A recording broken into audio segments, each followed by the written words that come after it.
forum for candidates for the Yosemite Community College District Board of Trustees. Candidates for all 4 seats up for election participated, and I noticed a number of current board members there to observe and support. All the candidates answered numerous questions submitted by students and other members of the community.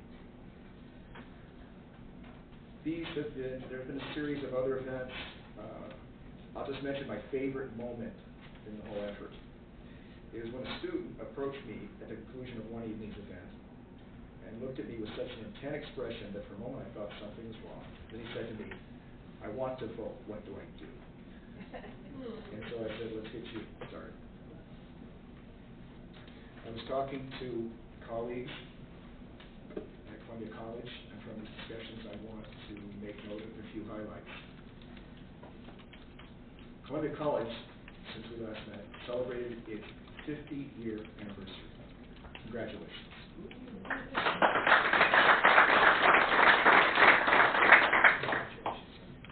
Columbia College Foundation honored the Brady Wise family and their foundation for a $2 million endowment gift to the Columbia College Foundation. Again, congratulations.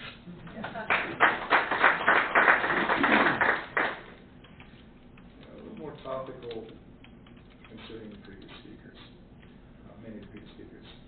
Also on October 3rd, President B, as he's asked me to call him, and Student Government President Shalom Fletcher facilitated a presentation and discussion about the current situation and negotiations.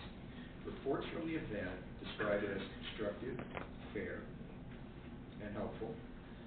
The recommendation that students be referred to both the YCCD and YFA websites was part of the meeting. That approach is being encouraged at MJC, my instructors, and I've done it with my own students. Teaching moments and the encouragement of critical thinking and citizenship, those moments are where you find them. I will make an observation about the faculty at both colleges. They're doing their jobs and doing them well, despite the current controversies, teaching their courses, developing curriculum, implementing the Pathways Initiative, and so on. But something's been brought home to me, partially by the student speakers who talked earlier. I think those students illustrated a point that has become very clear. We, all the YCCD professionals and elected officials in this room, are being watched. We are all in a teaching moment. These students are never going to forget.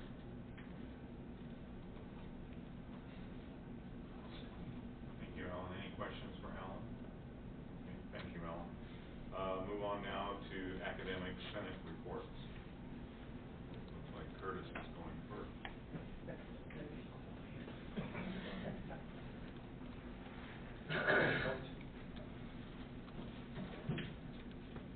Good evening, board members. Today I would like to have Rob Stevenson, one of our art professors and one of our co-chairs for the Guided Pathways, do a presentation on something that we have achieved in our initiative to Guided Pathways, which was to create the schools, or otherwise known as meta majors, or at least the beginnings of it. So he's going to do a presentation. But I want to thank several people, actually a lot of people. Rob, Tina Jerome, and Hans Hasselman, who are sort of leading from the faculty our Guided Pathway initiative. Also the PIT team. The PIT team, because it's a Pathways implementation team, so we thought we have some little fun naming it.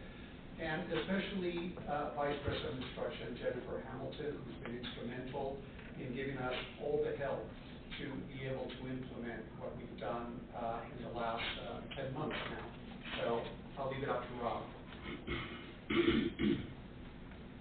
Thank you for the invitation, Curtis, and thank you to the Board of Trustees, the leadership of the district, and the leadership of the colleges for having me today.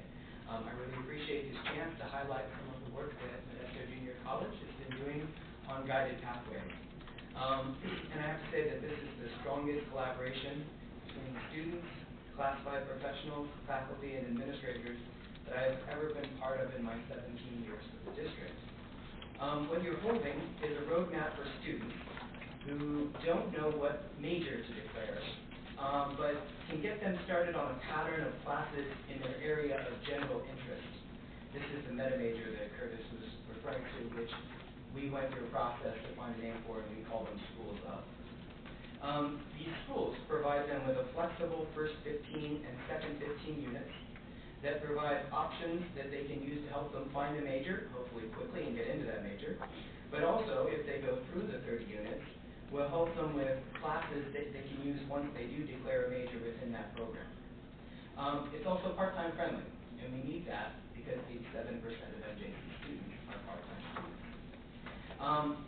We started administration and faculty when we started the PIT crew, and then classified professionals and students. We started with a promise for transparency, that we would have an inclusive process, and in no way that what we did would replace the shared governance processes at MJC. I'm very proud to say I think we've accomplished that, but I wanted to give you a little about how much we have done at the college. So over the last year and through the summer and then into this semester, we've had 8 student sorts where students took our degrees and grouped them together thematically by job and career and by academics. We had one massive all-faculty and college-wide sort, 2 classified sorts because it was very difficult for a lot of classified professionals to get out of the general times that we normally meet, so we did these at lunch times and made it possible for people to swap desks. We then took all of that information, did a giant Venn diagram to find out what people had in common with those terms and what kind of themes they saw across the school. We did 3 college-wide outreaches. We called them apples to apples, where we vetted that material, and then we did a campus-wide survey to finalize the names of the schools of, and to, well, name them schools instead of meta majors.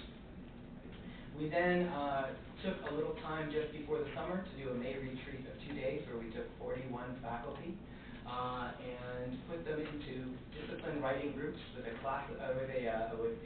counseling facilitator, and then discipline from all of those faculty areas, the discipline areas, to write these schools in their first 15 and second 15 units. That then went, by the way, they finished that work within the first week in terms of a first draft. I didn't know that was possible. I was pretty excited. We then put that in front of the counseling division, and all 33 counselors vetted it. They gave a lot of feedback, and we worked through the rest of the summer to reconcile that feedback with what discipline experts thought was good for students within that school. We made our goal of rolling this thing out at our in-service day on Institute Day with the packet you see in your hands. It has had a couple of really good edits since, but for the most part, it's just a perfected document. It has passed for final readings in the Academic Senate, the Instruction Council, and in the next week and a half is going to have a second reading in our College Council and in our Student Services Council.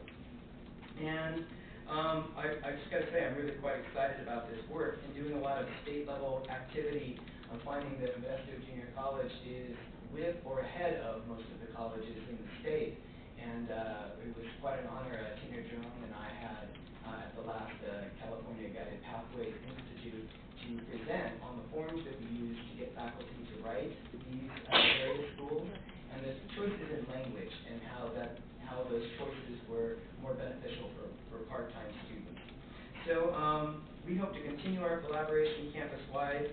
We have an effort that we're rolling out for program mapping, where we're going to be looking at all of the individual majors this semester and into the spring, probably over the summer as well. I think that we actually are on course to get to the State Chancellor's Office requested rollout for fall 2020. It's a really tight timeline, but right now we have a lot of momentum, and if we stay focused and we can keep this level of collaboration, I think we can make it. Do you folks have any questions for me? The only thing I'd like to add is, we've seen a lot of evidence it goes back many years, how students struggle to find out what they want to do. I mean, we're getting these students right out of high school. They're unprepared. So there's a lot of work on the part of the institution and faculty to get them up to speed. And at the same time, they're supposed to figure out what they're going to do for the rest of their lives as far as a career. So having this and all the work that went into it, I think is going to make a huge difference for those students. And you know, all the work that went into it, and the counselors giving their input as well, since they're the ones that are sitting down with these students and trying to get them to figure out what they want to do and something that they're going to enjoy. I think it's just tremendous. So thank you very much.